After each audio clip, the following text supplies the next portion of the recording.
I wish somebody had told me this before I started playing, but Aloft approaches base building unlike most other games. And I'm not talking about the traveling island aspect, which is cool in its own right, I'm talking about the blend of Raft and Subnautica. Barring some things like Research Lab and other special buildings you learn as you progress through the game and interact with frescoes, there's three other ways to obtain new blueprints.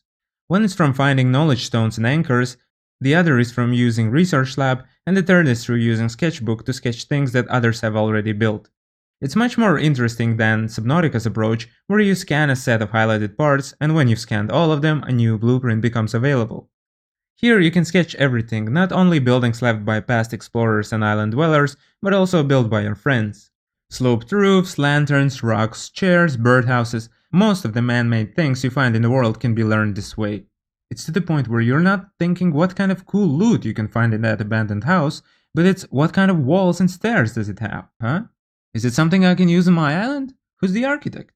Unfortunately, this doesn't apply to production buildings you find in the world. You can't use them or sketch them, but I get it. You need to learn how to use them through other means, it's not something you could grasp on the fly. So all you're left with is hitting them with an axe like a caveman to recover some wood.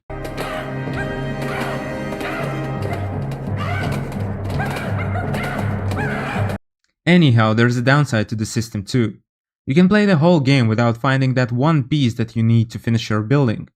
Sure, it gets you moving and exploring the world, but it's annoying nonetheless. For example, you might see spiral stairs in your blueprint book and spend some time twisting and turning them before you realize that you can't actually mirror them, that you're holding a piece that's turning right and you have to find a separate piece that turns to the left.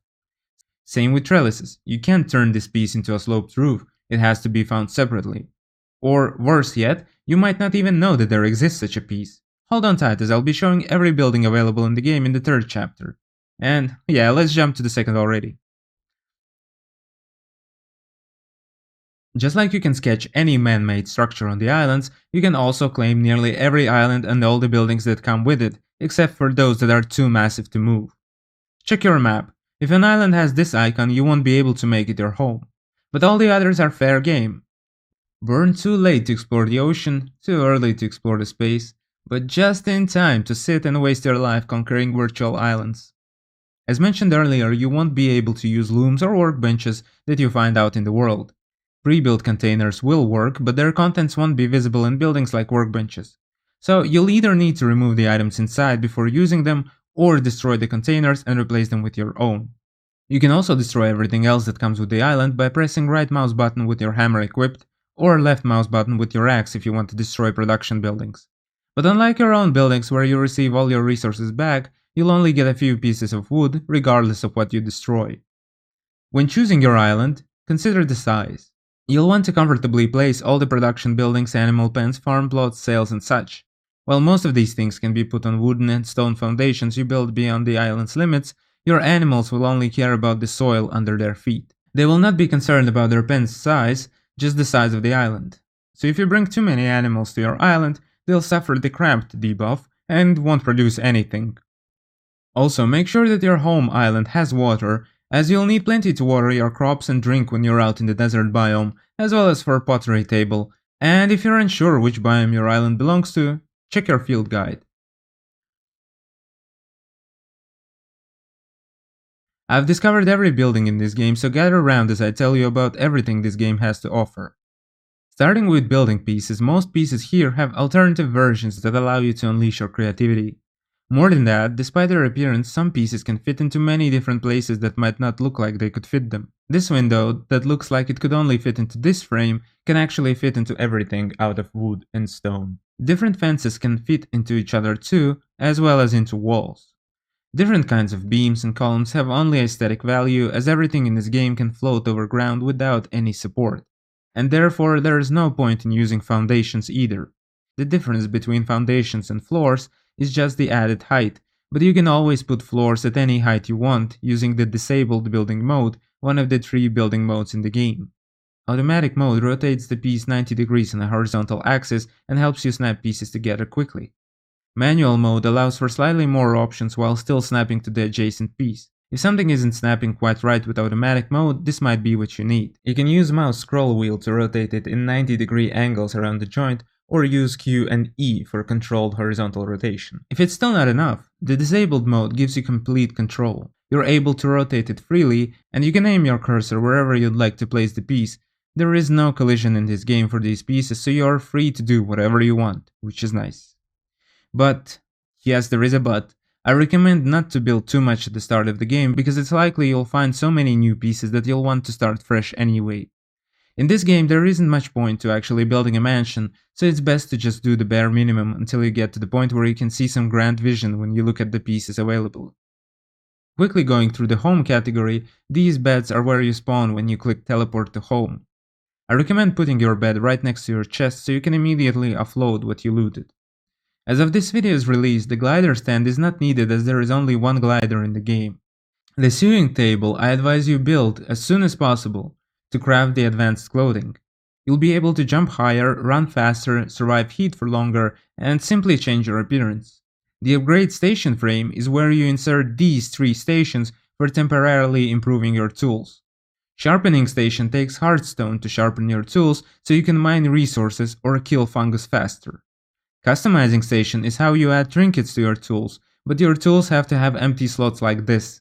I've found that tools that you craft will have just 1 slot, but you can find some that have 2 slots out in the world. The trinkets themselves are craftable from the rare resources that mostly don't have any other uses.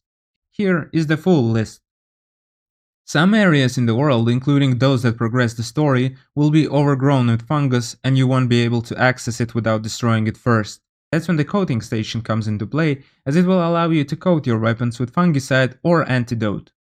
I advise to always travel with these coatings applied to 2 different tools so you don't have to return home just for this.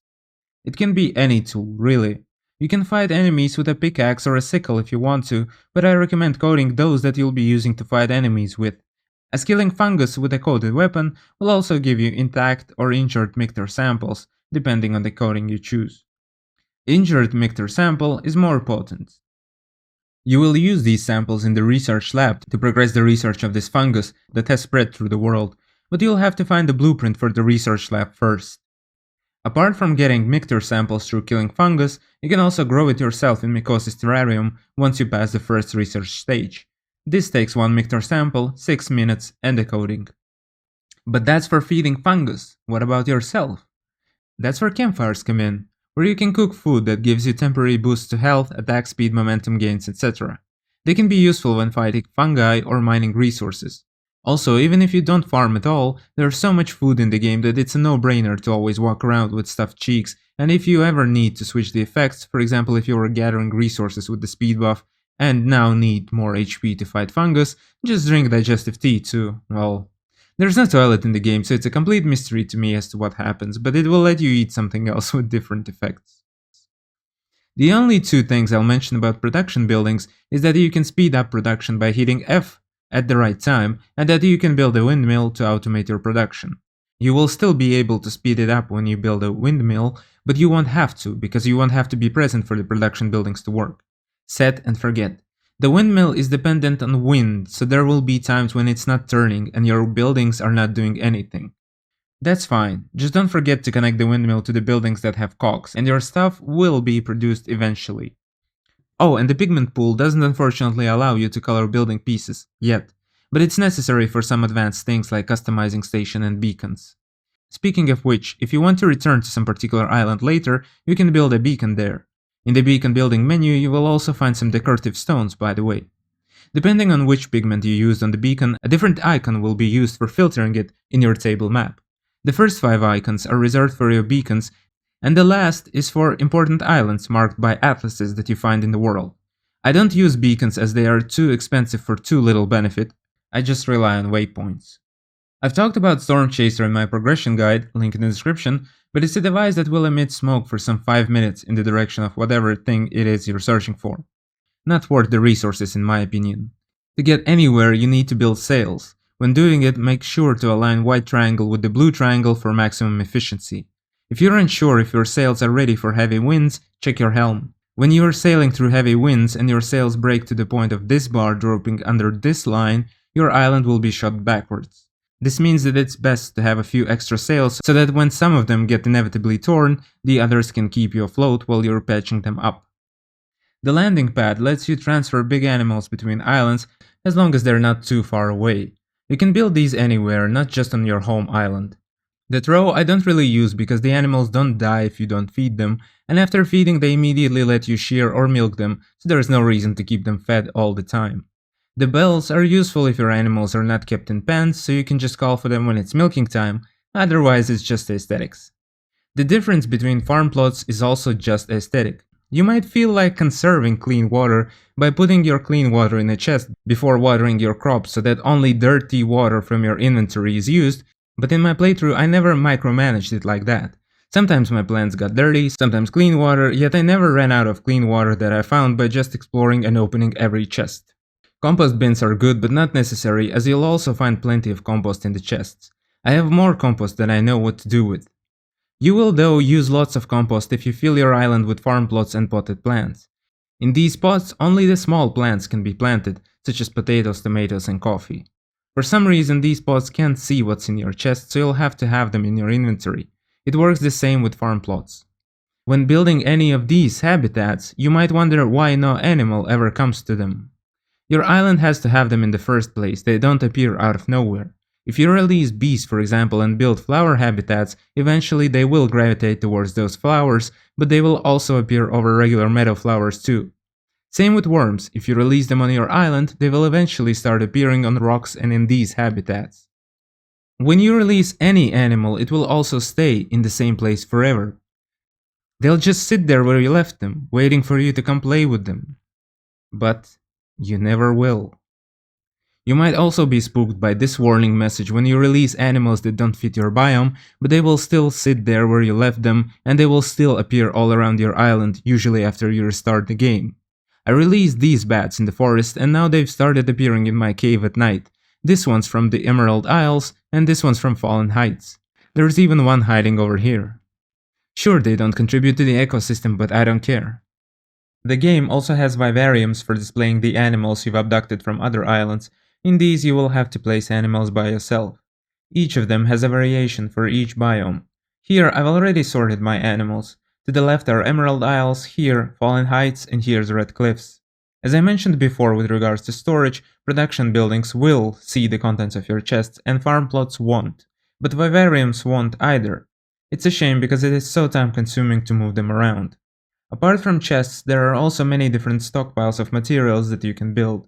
The advantage of using stockpiles is that you can quickly drop loot without having to find the correct chest, correct tab in your inventory, and moving your mouse to the item.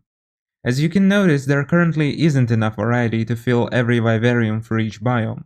Ponds in particular can only house one species of frog, which is just sad.